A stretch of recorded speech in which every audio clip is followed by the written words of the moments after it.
Commodore बहल के पास हम आपको लेकर चलेंगे। इस बार पहला ऐसा मौका रहने वाला है जब बहुत कुछ नया कर्तव्य पथ पर देखने के लिए मिलेगा।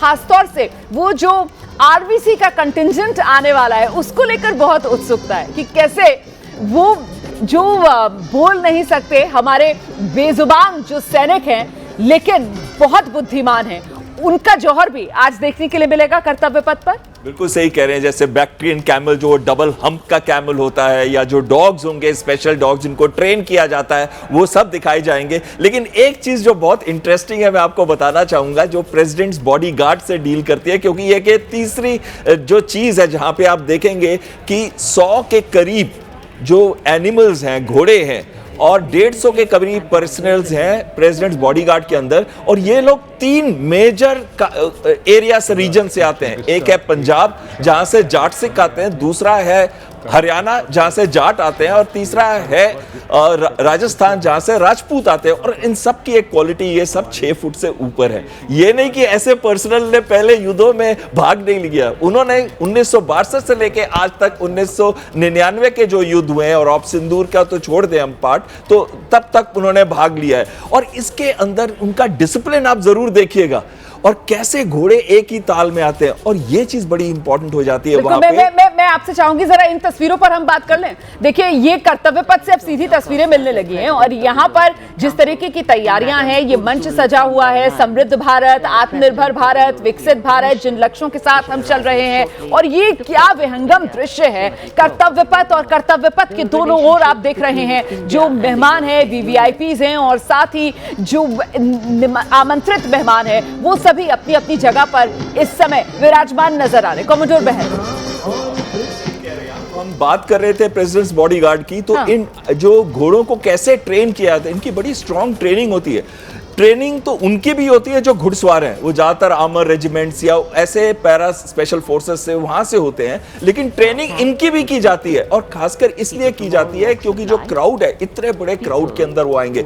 आज कम से कम 77,000 लोग जरूर होंगे वहां पे, जैसे पिछले साल थे। और दूसरी चीज आती है सडन साउंड, जैसे कोई भी तेज आवाज एकदम आ जाए तो ये घोड़े बिदक ना जाए और कहीं रेस हॉर्स की तरह चलने ना लग जाए। तो कहीं ना कहीं इनकी ये पूरी ट्रेनिंग ऑलरेडी होती है, और की हेल्थ पे बहुत ज्यादा ध्यान रखा जाता है। खासकर जो हूफ्स हैं, उसके एरिया में जो नाल लगती है, कहीं उस पे चोट ना लग जाए, उस पे भी खासकर ध्यान रखा जाता है। इनका प्रॉपर मेडिकल चेक होता है। और तो अब तो जब वो प्रेसिडेंट बॉडीगार्ड्स आएंगे उस समय इन पर और विस्तार से चर्चा की जाएगी। लेकिन फिलहाल वो जो अभी मैंने एक तस्वीर देखी कि वहां पर पहुंचने का सिलसिला, जो 77,000 लोग यहां खुद मौजूद रहेंगे और अपनी आंखों के सामने कर्तव्य पथ पर इस परेड को आगे बढ़ते हुए देखेंगे, उसमें बहुत छोटे छोटे बच्चे भी हैं जो पहुंच रहे हैं।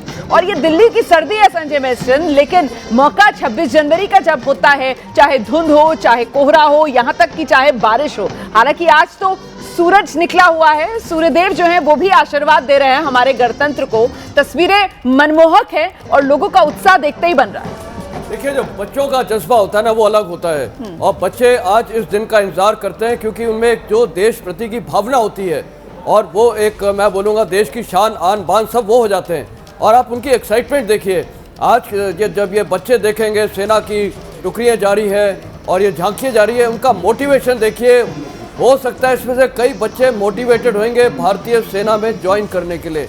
कई बच्चे होते हैं, जब मेरे को भी याद है, जब हम बचपन में इधर आते थे तो एक प्रेरणा होती थी कि यूनिफॉर्म पहना है, यूनिफॉर्म का जज्बा।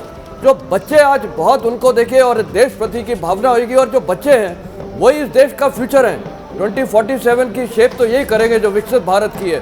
तो बच्चों को अभी से ही उनके माँ बाप और पूरा देश, और आज आपके टीवी के जरिए जो दिखाया जा रहा है, वो ग्राउंड पर देख रहे हैं, उनके ऊपर बहुत बड़ा असर पड़ता है।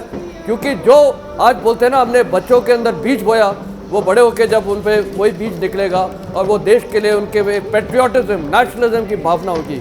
और कोई शक नहीं है, कई लोग मोटिवेटेड होंगे सर्विंग द कंट्री। और सर्विंग द कंट्री यही नहीं है कि सेना में सर्विंग द कंट्री आप भी सर्विंग कर रहे हैं। आप देश का मतलब पूरा आज ये इसका प्रचार कर रहे हैं टीवी में, कितने लोगों के ऊपर वो प्रभाव हो रहा है। तो everyone is serving the nation in their own capacity.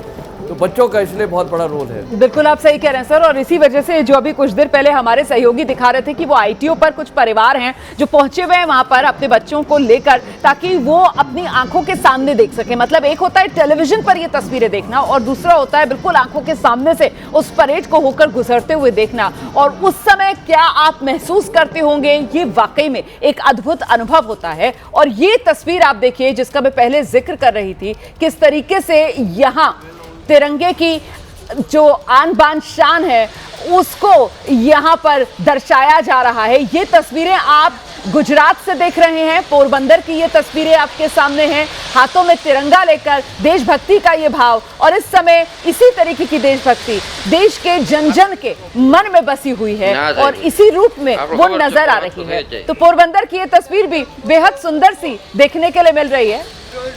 यहाँ तैराक हैं, तैर रहे हैं और बीच समंदर के वो जो तिरंगा है उसको अपने हाथ में उठाया हुआ है। Commodore Bahl, From east to west and from north to south, India is the best. इसमें तो कोई डाउट ही नहीं है। और मैं एक चीज आपसे रूबरू करना चाहता हूं कि हमारे देश के सिटीजन्स भी उतने ही पैट्रियोटिक हैं। मैं जरा सा आपको रोकूं। देखिए 26 जनवरी का मौका है और यहाँ पर योगी आदित्यनाथ जो हैं वो अपने आवास पर मौजूद हैं और कैसे बच्चों को आशीर्वाद देते हुए और उनको कुछ टॉफी और मिठाई भी दी है उन्होंने। जब भी बच्चों से मिलते हैं तो योगी आदित्यनाथ की जेब में अक्सर टॉफियां होती हैं और बच्चों को कभी वो मायूस नहीं करते हैं, निराश नहीं करते हैं, बच्चों को हमेशा वो टॉफियां बांटते हैं। और 26 जनवरी वाले दिन तो देखिए स्कूल में छुट्टी होती थी, लेकिन उससे पहले जब 26 जनवरी को लेकर एक कार्यक्रम स्कूल में आयोजित किया जाता था तो हम सब भी जरा अपने बचपन की यादें ताज़ा कर लें, किस तरीके से वो स्कूल में चॉकलेट्स कभी मिलती थी या फिर वो लड्डू मोतीचूर के जो है वो मिला करते थे। वो भी अपने आप में एक बड़ा मजेदार सा एक अनुभव हुआ करता था। कॉमोडोर बिल्कुल बिल्कुल सही कह रहे हैं। मैंने भी जब स्प्रिंग डे स्कूल में था तो इस आरडी परेड में भाग लेने के लिए मेरा भी कहीं ना कहीं एक छोटा सा योगदान था उस समय।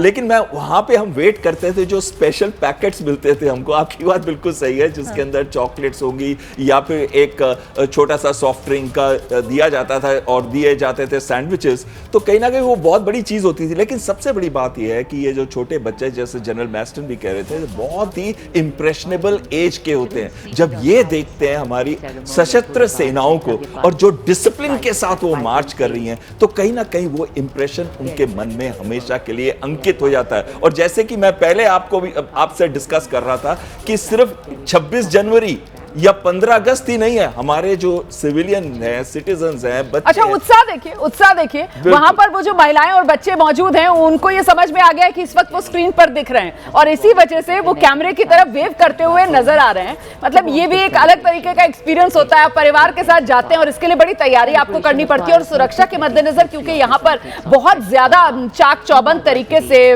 सिक्योरिटी मेजर्स लिए जाते हैं, तो आपको एक समय से पहले पहुंचना पड़ता है, बहुत जल्दी सुबह पहुंचना पड़ता है। सुबह 7 बजे से ये लोग लाइन में लग के अंदर घुस रहे हैं और साथ में कई जगह पे और पार्किंग एरिया भी काफी फासले पर होता है, पैदल चलकर आना। जी, कई जगह पे पार्किंग और साथ में जो कई जगह पे ना आपको गाड़ियों की अलाउड है, ट्रैफिक भी बंद हो गया, मेट्रो भी नहीं चल रहे कुछ एरियाज जो कर्तव्य पाथ के पास है। तो काफी दूर से ये चल के भी आए इतनी ठंड के अंदर, पर इनके जोश में कोई कमी नहीं है। जब ये भारत का झंडा देखते हैं लहराते हुए और जब फोटो इनके ऊपर आती है, कैमरा इनके ऊपर आता है, तो कहीं ना कहीं ये सारी उम्र के लिए इनके मन में अंकित रहता है। जैसे मैं आपको बता रहा था हमारे बचपन की बातें, इनके मन में अंकित रहता है कि देखिए उस आरडी परेड में मैं भी टीवी के अंदर आया था और मैं भी अपनी पैट्रियोटिक फीलिंग्स को डिस्प्ले कर सका था। बिल्कुल। और ये अलग अलग यहाँ पर आप देख रहे हैं वो कर्तव्य पथ की तस्वीरें और जो वीवीआईपी ब्लॉक है उसमें अभी मैंने देखा एनएसए अजीत डोवल जो है वो बैठे हुए वहां पर नजर आ रहे थे।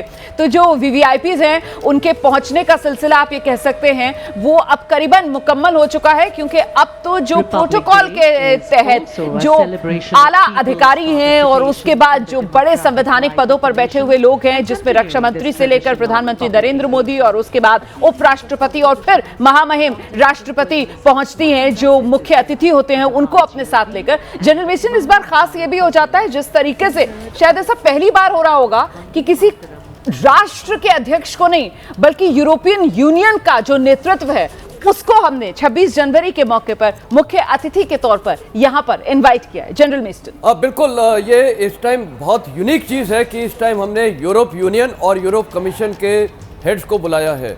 तो ये मेरे ख्याल पूरे यूरोप को दर्शाते हैं। 27 कंट्रीज तो यूरोप यूनियन में है। तो मेरे को लगता है ये जो हमने एक पहल की, और आज आप ये देखिए इन्होंने अनाउंस भी किया था, कल उर्सुला ने, उनका इंटरव्यू भी था कि भारत और EU के बीच में जो ट्रेड होगा वो मदर ऑफ ऑल डील्स होगा। तो कहने का मतलब है ये भारत के और EU के हित में, और उनके स्टेटमेंट थे कि 2 बिलियन पॉपुलेशन को इफेक्ट करेगा, और खासकर यूरोप और इंडिया की पॉपुलेशन में, और FTA एग्रीमेंट साइन होगा। कहने का मतलब ये है जो प्रेसिडेंट ट्रंप ने पूरे विश्व में बुलडोज करके रखा है, और भारत को भी इन्होंने वो जो टैरिफ का वो टेरर दिखा रहे थे ट्रंप बिल्कुल। हाँ। तो अब बाकी देश और खासकर यूरोप यूनियन जो हमेशा वेस्ट के साथ रहा है, भारत के साथ जुड़ा, आपने देखा कनाडा अभी चीन के साथ जुड़ गया है। तो मेरे को एक ये विश्व में जियोपॉलिटिकल में एक नया उभरता हुआ अभी ये दिख रहा है कि हो सकता है अभी वर्ल्ड -1 और -1 है अमेरिका, ये आइसोलेशन मोड पे जा रहा है। तो इस टाइम मेरे ख्याल भारत ने बड़ा स्ट्रैटेजिक मूव रखा है कि यूरोप यूनियन और यूरोप कमीशन के हेड्स को बुलाया। तो मेरे ख्याल आई थिंक ये तो मास्टर स्ट्रोक है भारत के लिए, और ये दोनों देश के लिए हित आप बिल्कुल सही कह रहे हैं सर। यूरोपीय परिषद और यूरोपीय कमीशन के जो राष्ट्रपति हैं दोनों को बुलाया गया है, एंटोनियो कोस्टा साहब और साथ ही उर्सुला जो हैं वो यहाँ पर मुख्य अतिथि के तौर पर आज मौजूद रहेंगी। और ये यूरोपियन यूनियन के नेतृत्व को जिस रूप में भारत ने बुलाया है, जाहिर सी बात है आर्थिक साझेदारी भारत और यूरोप की जो होगी उससे वो ट्रंप टैरिफ और उसकी एक तरीके से न सिर्फ काट बल्कि आत्मनिर्भर भारत और विकसित भारत का जो सपना साकार करना है कॉमोडोर बहल, उस लिहाज से भी ये पहल महत्वपूर्ण हो जाती है। बिल्कुल, बहुत सही कह रहे हैं आप। सबसे पहले मैं दर्शकों को बताना चाहूंगा यूरोपियन कमीशन और यूरोपियन काउंसिल में फर्क क्या है। दोनों यूरोपियन यूनियन के अंदर आते हैं, दोनों के प्रेसिडेंट है। यूरोपियन कमीशन लॉज बनाती है, जैसे मैनेजमेंट होता है किसी कंपनी की, वो लॉज रूल्स रेगुलेशंस बनाते हैं, और यूरोपियन कमीशन नेतृत्व करती है इंटरनेशनल डील्स के अंदर, जैसे कि ट्रेड डील्स है, जैसे भारत के साथ हो रही हैं। उर्सुला वैन डर लेयन जो हैं वो आई हैं 4 दिन से, इस पे बहुत महत्वपूर्ण बातें चल रही हैं। और यूरोपियन काउंसिल क्या होती है? यूरोपियन काउंसिल होती है जहां पे जो मीटिंग्स होती है हेड्स ऑफ स्टेट्स की, तो वो कौन कोऑर्डिनेट करता है? वो यूरोपियन काउंसिल कोऑर्डिनेट करता है, यानी कि एंटोनियो जो है, जो प्रेसिडेंट है उसके, वो कोऑर्डिनेट करते हैं। और वो ज्यादातर जो डिफरेंसेस होते हैं, जैसे रशिया यूक्रेन का हो गया या ग्रीनलैंड इशू, तो वो वहां पे अपना अपना बहुमूल्य योगदान देते हैं। और इन दोनों का आना पहली बार, ये जैसे कि जनरल मैस्टन भी कह रहे थे, बहुत बड़ा मास्टर स्ट्रोक है, क्योंकि ये जरूरत है इस समय हमें डाइवर्सिफाई करने की। हमारा 121 बिलियन यूरो का ट्रेड है यूरोपियन यूनियन के साथ। 2 बिलियन तो लोग की बात थी, 121 बिलियन, इसमें 22 बिलियन यूरोस तो हमारा ट्रेड सरप्लस है। और जो मार हमको पड़ रही है जेम्स एंड ज्वेलरी में, या फिर हमको पड़ रही है गारमेंट्स और टेक्सटाइल्स में, उसको अगर हम डाइवर्सिफाई करते हैं और यूरोप के साथ मिल जाते हैं, तो कहीं ना कहीं हमें अमेरिका की चिंता करने की जरूरत नहीं पड़ेगी। और वो कोर्स भी करते हैं हमारे को, तो हम कहेंगे सूरा सो पहचानी है जो लड़े दीन के हित, पुरजा पुरजा कटमरे कबो ना छाड़ो के। क्या बात है। तो अमेरिका को भी यहां से एक बड़ा संदेश जाएगा, और साथ ही मुझे लगता है कि जो भारत के दुश्मन हैं, जिसमें पाकिस्तान से लेकर जो बाकी देश हैं जो पाकिस्तान की मदद कर रहे थे ऑपरेशन सिंदूर के समय, जिसपे चीन का नाम जो है वो अपने आप जहन में आ जाता है, यकीनन उनकी नजर भी आज जनरल मेस्टन इस कर्तव्य पथ पर होगी। और भारत की जो सैन्य क्षमता है, सैन्य शक्ति है, उसका आकलन करने के लिए दुश्मन भी कहीं ना कहीं ताक लगाए बैठा हुआ होगा।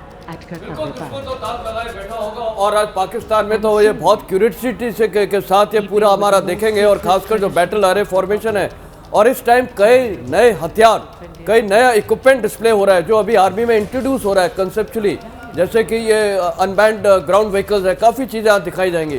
तो पाकिस्तान तो देख रहा होगा, क्योंकि हमने प्रेसिडेंट ट्रंप की बात की है। देखिए प्रेसिडेंट ट्रंप की गोद में तो अभी आ गया पाकिस्तान, जो $1 बिलियन खर्च करने के लिए तैयार है अपनी कंट्री जहाँ पर इतनी गरीबी है, बोर्ड ऑफ पीस पे। बल्कि मेरे को तो लगता है ये पाकिस्तान की जनता को हमारी मीडिया के जरिए बताना चाहिए कि आपके लीडर्स आपको बेच रहे हैं। $1 बिलियन अगर वो पे कर सकते हैं इसमें बोर्ड ऑफ पीस में ज्वाइन करने के लिए, और किसको खुश करना चाहते हैं? प्रेसिडेंट ट्रंप को। कोई leading Nations of the world ने ये बोर्ड ऑफ पीस ज्वाइन नहीं किया है, ना भारत ने, ना कोई वेस्टर्न नेशंस ने। तो कहने का मतलब जो उस दिन 20 लोग बैठे भी थे, आपको पता है कौन कौन सी कंट्री के थे। तो पाकिस्तान को तो यही अच्छा लग रहा है कि प्रेसिडेंट ट्रंप के साथ वो अपनी फोटो खिंचवा सकते हैं, वही उनकी बस वो लेवल है, उनकी सोच बस इतनी है। बिल्कुल। और उनकी सोच ये तक है कि वो फिलिस्तीनियों के खिलाफ भी हो रखे। तो कहने का मतलब आप देखिए कि पाकिस्तान तो अभी घबराया हुआ है, और इसीलिए तो वो बार बार प्रेसिडेंट ट्रंप के पास जाते हैं कि जिससे भारत को वो मतलब प्रेसिडेंट ट्रंप प्रेशर कर रखे हैं। और ये जो टैरिफ्स भी लगाए हैं, ये प्रेसिडेंट ट्रंप की स्ट्रैटेजी है कि वो भारत को थोड़ा प्रेशर डालें और हम शायद ईज करें। बिल्कुल, ये तस्वीरें देख लीजिए सर, उत्साह देखिए आप किस तरीके से पूरे जोश में, देशवासियों का जोश इस वक्त हाई है। 26 जनवरी का ये मौका है और 26 जनवरी का जश्न तो हर तरफ मनेगा ही, लेकिन ये वो कुछ चुनिंदा खुशकिस्मत लोग हैं जो इस वक्त कर्तव्य पथ पर मौजूद हैं और वहां अपनी आंखों के सामने से ये परेड को गुजरता हुआ देखेंगे। शिवराज सिंह चौहान को भी आप देख रहे हैं, पहुंच गए हैं वहां पर, पहली पंक्ति में बैठे हुए नजर आ रहे हैं। और इसी तरीके से जो अन्य वीवीआईपीज हैं वो भी आपको वहां पर बैठे हुए नजर आ रहे हैं। देखिए किस तरीके से अब वित्त मंत्री निर्मला सीतारमण को आप देख रहे हैं, वो बैठी हुई हैं। अजीत डोवल को आप देख रहे हैं, वो एनएसए यहां पर नजर आ रहे हैं। तो सब अपनी अपनी जगह पर इस समय नजर आ रहे हैं। और सुबह के 10 बज चुके, 10:04 अभी का समय हो रहा है। और सिर्फ 1 मिनट के बाद, क्योंकि अब जो भी कुछ होगा वो सब कुछ मिनट टू मिनट डिटेल के साथ ये पूरा का पूरा समारोह कार्यक्रम आगे बढ़ेगा। और ठीक 10:05 वो समय है जब प्रधानमंत्री नरेंद्र मोदी की तस्वीर आपको वॉर मेमोरियल में नजर आएगी।